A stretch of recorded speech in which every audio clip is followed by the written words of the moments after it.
Hello, I'm Mike and welcome to the first of my Doctor Who videos. I've been a Doctor Who fan ever since I was 3 years old, and that goes back to about 1975, 1976. My very first story was Planet of Evil with Tom Baker. And recently I did the marathon. So I watched the whole of Doctor Who from An Unearthly Child back in 1963 through to Twice Upon a Time, the end of Peter Capaldi. Now, I've not watched any of Jodie Whittaker's episodes so far. Controversial. I'll explain why in another video and another time. But this ranking of the Doctors is just the first 12 official Doctors. I'm not doing any of the wanky Doctors, you know, the War Doctor and the Fugitive Doctor and that half David Tennant Doctor with Catherine Tate. I just can't be bothered, right? I'm just doing the 12 official Doctors, Hartnell through to Capaldi. And this is based on how I felt about the Doctors after watching the marathon, watching each episode all the way through. And it kind of changed my opinion about the Doctors a little bit. But this is my ranking so far, going from worst to best. So at number 12, I'm afraid it is Paul McGann. Now, the only reason Paul McGann is at number 12 is because, let's face it, he doesn't count, does he? I know people will say, oh, he's done audios and he's done this and he's done that, but really he's done a pilot and a minisode, and that's not an era of Doctor Who. And I just feel that it's a bit insulting to the other Doctors to put him above them when they've done a full era of Doctor Who. I like Paul McGann. I think he was well cast. I think he's an interesting character actor, but for me, who is the 8th Doctor? I just don't know. So he's bound to come next at number 11, and I know I'll get a lot of flack for this. It is Sylvester McCoy. I never got on with this Doctor. A lot of the reason I don't get on with this Doctor is because, frankly, I think McCoy is a terrible actor. I just don't find him convincing in any way at all. And I also think he's completely the wrong actor for the character he's been asked to play, which is basically this sort of dark champion of time and all this, you know, the great chess player of the gods of evil from the dawn of time and, I don't know, some bollocks. I hate that characterisation of the Doctor. I don't think the Doctor is this kind of prince of light or whatever he is. He's just a guy who rocks around the universe solving problems, and that's how I prefer it. I don't like him to be Time's champion. And I just think McCoy is just the last actor to play that very convincingly. During the marathon, I never liked the Sylvester McCoy era. I was 15 when it came on air, and I think it was aimed at me. It was aimed at teenagers, and I hated it. I just thought it was some kind of, you know, cult youth TV show rather than being Doctor Who. But watching the marathon this time round, I got a flavour of why people like it. I could see that they were trying a new creative direction. They were trying to beef up the character of the Doctor again, make him more enigmatic and exciting. I get that, but I still didn't really connect with the Doctor. I'm ever so sorry. 10th place. Look at this amazing video editing I'm doing. 10th place, Peter Davison. I feel so guilty about this. I can't tell you, because in many ways Peter Davison is my Doctor. I think that Doctor Who is best watched between the ages of 10 and 13. I'm 50. But between the age of 10 and 13, you're old enough to understand what's going on and understand the plots.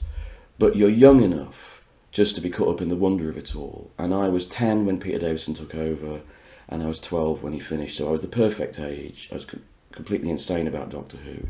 And I have a lot of nostalgia for this era. But when you go back and watch it, Peter Davison's Doctor is boring. He has no characterisation. Eric Sayward, as a script editor, completely abandons the Doctor. There's no characterisation. He's just nice and solves things at the end. And in fact, most of the time, he's a bit peevish. He's always moaning. I used to think that Peter Davison was a cut above the two Doctors after him, Colin Baker and Sylvester McCoy. Actually, I think I got that wrong. I think he's about the same level. And I think, really, if we're being terribly honest, he is the Doctor who's got the least characterisation in the entire run of the series. And so, unfortunately, I've had to place him 10th. 9th place, then, oh my God, I've given to Colin Baker. Usually bottom place for most people. Why have I put Colin above Peter and Sylvester? Well, the reason is simple. I have a huge nostalgia for Colin Baker's first era, season 22, which had just come out on Blu-ray. It was the first year my family had a VHS, so I could record the episodes and watch them again and again and again. And so I have a huge nostalgia for that season, which most people don't have. And secondly, the thing about Colin Baker is, okay, look, he's a basic, theatre rep actor. He's not a star or a fascinating, complex actor like Tom Baker or Patrick Troughton. But the thing about Colin Baker is he's there. He's got presence, He's got a bit of brio, as he uses that word, brash and confidence. Sometimes, the first 4 years of John Nathan Turner, the Doctor just disappears. It becomes like an incidental guest character in his own show. After that, you get McCoy pratfalling around and being weird. At least with Colin Baker, you've actually got a Doctor who's actually there and he's full frame and shouting and being there. And I kind of like that. There's a bit of life. So the costume is terrible, the actor ain't great, nor were the companions, nor were the stories. But at least he's there. Number 8, the problem Doctor. They talk about Shakespeare's problem plays. But Capaldi is the problem Doctor. Here you've got fantastic guy. I was so pleased when he was cast. Fantastic actor. Probably the best actor who's ever taken the part, rivaling Patrick Troughton. I mean, if you ever watch The Thick of It, his performance in The Thick of It is amazing. And I think he gives a great performance. But what you feel like you're watching with Capaldi, to me, is a great actor giving his idea of the Doctor's performance. And I don't think that's the Doctor. I don't really ever believe in him as the Doctor. And partly also, he's not allowed to be the Doctor because Stephen Moffat never allows him to be. We're constantly questioning whether he's a good man, questioning whether, he's the Doctor. So in his first story, Matt Smith has to come back and assure us that he is the Doctor. We're never allowed to just like him. They do the same as they did with the Sixth Doctor. They make him unlikable to begin with, which I've never understood the meaning behind that. And we never really get to like him for the first 2 seasons. God, those 2 seasons are a slog. They're so miserable. It's just the Doctor and Clara who I can't stand, arguing in the TARDIS all the bloody time. That's not what I turn up on a Saturday night for. I turn up for adventure and fun and good sci-fi ideas. In the last season, Moffat, he wasn't supposed to be there, so he was doing an extra season as a favour for the BBC. And basically, he lets the foot off the accelerator and just lets the 12th Doctor have a bit of fun. And Capaldi is so much better in that last season. But unfortunately, I think the damage was done for me. I love the actor, I love the guy. I'm not that keen on the Doctor. Which means that at number 7 is our David. David Tennant. Now, okay, honesty corner. If the TARDIS landed in my back garden tonight, I don't have a back garden, but if I did have a back garden, and if the TARDIS landed and someone came out, the last person I would want to come out is this dude. I don't like the 10th Doctor. I think he's a tit. I think he's a self-righteous arse, and he gets on my nerves. He's a classic example of modern BBC thinking. And I'm very old-fashioned. So why is David Tennant at number 7? The Doctor who I perhaps characterisation-wise least like? Well, because David Tennant clearly is having a good time. He's enjoying himself. He approaches the role with so much confidence. He is the Doctor when he's in the part. And he corresponds with a time of great confidence in the series. And some really good stories. I think there's some really bad stories in the David Tennant era. But I think there's also some really, really great stories like Human Nature, Blink, Midnight, and, Gridlock. And I think that David Tennant really contributes to those. And he's really good in his best stories. I mean, Human Nature, I know that was written originally for Sylvester McCoy's Doctor. But I just cannot imagine any other Doctor making such a success of that story. And that is a favourite story of mine. So I also think David Tennant was a very good ambassador for the series. You never got embarrassed when he was interviewed on a show, did you? He was always quite cool and quite funny. So although I've got real reservations about the characterisation of the 10th Doctor and his era, ultimately you're in safe hands. And so that's why he gets to number 7. Now the top 6 Doctors after Tennant I love. I don't have any problems with these Doctors, and while I'm watching them, they are the best Doctor. So at number 6 is Christopher Eccleston. not everyone's favourite. Why have I put Eccleston at number 6? I really fell in love with Eccleston's Doctor during that first season. I'd had reservations when they announced that Eccleston was going to be the Doctor. I thought, what, that really serious, working class social realist actor being the Doctor? How's that going to work? And I was kind of curious. And then he said he was going to play it in a leather jacket and all this sort of stuff. And then I watched him and I loved his performance. I loved his physicality. I loved the gravitas. I loved the sort of way he attacked it. I just feel the 80s Doctors were sort of, they weren't really there, and Eccleston was right there. And he wasn't very good with the comedy and the light stuff, but in fact that added to his Doctor because he was the awkward Doctor. And Eccleston's awkwardness, he's a very awkward person in real life, actually adds to the alienness and the strangeness of his Doctor. I think, for example, that we do see Eccleston as this very serious, straightforward northern actor. But actually, if you look at him in conversation, he's quite odd, he's quite eccentric. He has got a weird kind of aloof quality. And that comes into his Doctor. And I think he's great, and I think that strange dynamic he had with Billie Piper really worked. And I really love this Doctor, the sort of lonely, haunted Doctor, which is great by me. At number 5 is my favourite of the modern Doctors, and the only one of the modern Doctors who really rivals the first 4 classic Doctors in my affections, and that is Matt Smith. Matt Smith's first season, if we were just basing these rankings on one season, Matt Smith would be top 2 or 3. He's a terrific actor, brilliant casting. I will give Stephen Moffat that. He is good at casting, very good casting, even though he's very young at the time. And I just love Matt Smith's character, this kind of idiot child savant, this big kid who's the sort of cleverest person in the room. I think that characterization that he brings in that first season is very, very good. I think the TARDIS team, him, Amy, Rory, and Riversong, in those first 12 stories up to Impossible Astronaut, fabulous. One of the best TARDIS teams ever. After that, his era falls off a cliff. Brilliant Doctor, terrible era. But for that first season, he's easily in the top 5. So number 4 is our old mate, John Pertwee, my old mucker, John Pertwee. Now, look, I'm going to say this. John Pertwee is not as good an actor as some of the Doctors we've already gone through. And I'm also going to say something really controversial here. His era is a bit formulaic. It's a bit cosy. Barry Letts and Terence Dicks are beloved by everybody, and I love them too. But let's be honest here. What they did was they took Doctor Who and they made it into a nice, cosy Saturday night formula, which they just ran, rinse and repeat for 4 years. And I think a lot of the John Pertwee era is actually quite boring. It's quite dull.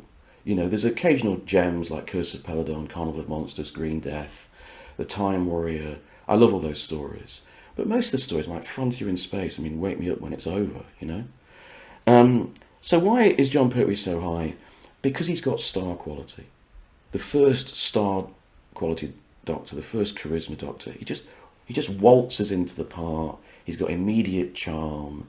He's got immediate suavity or suaveness or whatever the word is. And look at that face. That's what I like about John Pertwee. He looks the part with his Victorian cape and his frilly shirt. That's what the Doctor should look like, wandering around the universe. So there's a bit of nostalgia here, a bit of indulgence, but John Pertwee is still my 4th favourite Doctor. Number 3 is Patrick Troughton. Now, this Doctor is the Columbo of Doctor Who. He's the shabby, crappy-looking, silly man who's actually the smartest guy in the room. And I love that characterisation of the Doctor. That characterisation of the Doctor, for me, that is the defining characterisation of the Doctor. That's why Patrick Troughton's Doctor is so high on the list. Troughton was a great actor. He came up with a great characterisation of the part, which he basically just, made look easy. I think sometimes towards the end he got a bit desperate and phoned it in, but he was always incredibly professional. He's got amazing face, amazing actor with a strange quality about him. I like Troughton, particularly when he's being a bit darker, like in Tomb of the Cybermen or Evil of the Daleks. But I think this is the defining characterisation of the Doctor in many ways. If you watch the Macra Terror, the way he keeps breaking the rules, that's the second Doctor, and that's the Doctor to me. So at number 2 is William Hartnell. You don't often see William Hartnell these days at the top of these lists, even though he's the Doctor that started it all, even though he's the Governor, the original you might say, but he very seldom gets to the top of these lists, but he's number 2 in mine. A lot of people think of Hartnell's era as the kind of boring prehistory of Doctor Who, before the fun starts, and the Ice Warriors come in and the Cybermen. This is the boring stuff. I couldn't disagree more. I love the first 3 years of Doctor Who. I absolutely love them. They're fresh, they're full of originality, full of ideas. The science fiction stories are sort of laughed at these days, like the Ark and Keys of Marinus. But it's a show trying different things, trying different monsters, trying different kinds of villain, different kinds of storytelling. Look at the Space Museum, which is often written off as one of the worst stories. 2 episodes of real invention, really clever ideas, pushing the boundaries. The Time Meddler pushed the boundaries. I love this era. It never stops being inventive. It never stops being original. Also, there's this cliche that emotion and soap opera stuff only came in with the new series. Have you watched this Hartnell era right recently? It's so moving when he says goodbye to Susan, the end of the massacre. This is one of the most emotional of Doctors. The reason is because this is the Doctor before the Doctor becomes a hero, right? In this first era, the Doctor is just an authoritative old man, living by his wits and his intelligence. He gets beaten, he gets tired, he gets emotional. So he's actually quite a rich character. I think we just dismiss Hartnell as this grumpy old granddad. Watching the Web Planet, when he uses his ring, watch Hartnell's performance and the mysteriousness of that performance, almost playful. I think we underestimate Hartnell as an actor. This was an incredibly experienced character actor. He was almost in every other British movie from the 1940s onwards. He was in Brighton Rock, This Sporting Life, the first Carry On film. This guy knew what he was doing. The dodderiness of his performance is an invention. Yes, he was ill. Yes, he forgot his lines. But he was giving a great performance. And you can see this, that the producers and the script editor realise how good Hartnell is. Because towards the end of the first season and in the second season, they give him more and more to do. Because he's so good. Unfortunately, John Wiles and Donald Tosh didn't realise how good he was and started writing him out, which is a shame. But I think seriously, go back and watch the William Hartnell era. He is such a good Doctor. You knew who my number 1 was going to be, right? It's obvious, isn't it? Big Tommy B, Tom Baker. I was a kid when Tom Baker was the Doctor. I admit I have that nostalgia. But I'd still pick him as the best Doctor because he is the best. Now, why is Tom Baker the best? Let's scotch some myths here. First of all, Tom Baker was just being himself. Crap. If Tom Baker was being himself, he'd be getting drunk and talking about crumpet. So that's not true. In fact, Tom Baker was a good actor. Later on, he did a Brian Blessed and started shouting and being eccentric all the time. But in his youth, he really cared. And he was quite a dynamic, strong actor with a strong presence. And in Doctor Who, he gives a very cerebral performance. He's constantly thinking about how to make it more fun, more interesting. Every single line reading is interesting. Tom Baker is different from story to story. Some of the other Doctors, they just rinse and repeat the whole era. Tom Baker is different in each of his stories. Watch season 13. He's subtly different in each of the stories. Each one, his line readings, his wit, his strangeness, his anger is brilliant. Another thing about Tom Baker is this. If when you go through the history of Doctor Who, they say, the first Doctor was a cantankerous grandfather, the second Doctor was a little pixie, the third Doctor was an authoritarian guy. Then they get to the fourth Doctor. And the fourth Doctor description is never satisfying, is it? It never quite sums up the fourth Doctor. They say he's goofy, they say he's bohemian, but it's not really the fourth Doctor. Why? Because this is the most complete portrayal of the part. He's everything. He's funny and serious. He's lonely and he's got tremendous rapport with people. He hands out jelly babies like a kid, yet he seems the most adult of the doctors, with a sort of adult sense of humour with Romana, for example. This is the complete package. Tom Baker, the actor, and the part sort of merged together, and they had brilliant support from Robert Holmes and Philip Hinchcliffe, great writers, great designers, great directors. And of course, let's not forget the companions. He had the support of Elizabeth Sladen, Ian Marter, Louise Jameson, some of the best actors, some of the most adult actors who've ever played a companion. It was the perfect era of Doctor Who. It's great science fiction. It's also great adventure, great entertainment. It's great world building. And every story felt new. It didn't feel like it was copying other stuff or relying on continuity. And then all the way through it, look at that. What a dude. What a strange, fascinating man Tom Baker is. He is the best Doctor, let's face it. Okay, well, thank you for joining me through my rankings of the Doctors. If you agree or disagree, please comment below and give me your list. I'll be interested to see your answers. And hopefully I'll be bringing more Doctor Who content to you very soon. Thanks very much.